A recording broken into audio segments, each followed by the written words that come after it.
বাংলাদেশের রাষ্ট্রপতি শহীদ জিয়াউর রহমানের পরিবার এক ভিন্ন ধারার উদাহরণ। তার জীবন ও রাজনীতির কাহিনী যতটা আলোচিত, পরিবারের অন্য সদস্যরা ততটাই নিভৃতে থেকেছেন এবং নিজেদের পেশাগত জীবনে ভিন্ন ভিন্ন সাফল্য অর্জন করেছেন। তাদের জীবনের পথচলা ছিল বিচিত্র, কিন্তু রাজনীতির ময়দানে কারও পদচারণা ঘটেনি। জিয়ার বাবা মনসুর রহমান মণ্ডল ছিলেন একজন খ্যাতিমান রসায়নবিদ। তিনি বিশেষভাবে কাগজ ও কালি রসায়নে দক্ষ ছিলেন। মা জাহানারা খাতুন ছিলেন গৃহিণী। মনসুর ও জাহানারার সংসারে জন্ম নিয়েছে 5 ছেলে। সবার বড় রেজাউর রহমান মণ্ডল, দ্বিতীয় জিয়াউর রহমান মণ্ডল, তৃতীয় মিজানুর রহমান মণ্ডল, চতুর্থ খলিলুর রহমান মণ্ডল এবং সবার ছোট আহমেদ কামাল। তাদের কোনো বোন ছিল না। বাবার চাকরির কারণে 5 ভাইয়ের পড়াশোনা এবং বেড়ে ওঠা হয় পশ্চিম পাকিস্তানে।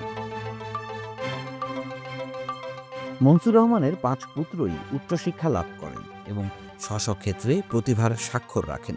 জিয়াউর রহমানের বড় ভাই রেজাউর রহমান আইএসসি পরীক্ষায় উত্তীর্ণ হওয়ার পর নৌবাহিনীতে ক্যাডেট অফিসার পদে যোগদান করেন। কয়েক বছর নৌবাহিনীতে থাকার পর ইস্তফা দিয়ে উচ্চশিক্ষার জন্য তিনি ইংল্যান্ড যান। সেখান থেকে ইলেকট্রিক্যাল ইঞ্জিনিয়ারিংয়ে গ্র্যাজুয়েট ডিগ্রি লাভের পর ইংল্যান্ডে উচ্চ পদে নিযুক্ত হন। এরপর তিনি জাতিসংঘের উন্নয়ন সংস্থার ইন্টারন্যাশনাল সিভিল এভিয়েশন সহ বিভিন্ন আন্তর্জাতিক সংস্থায় উচ্চতর পদে যোগদান করেন।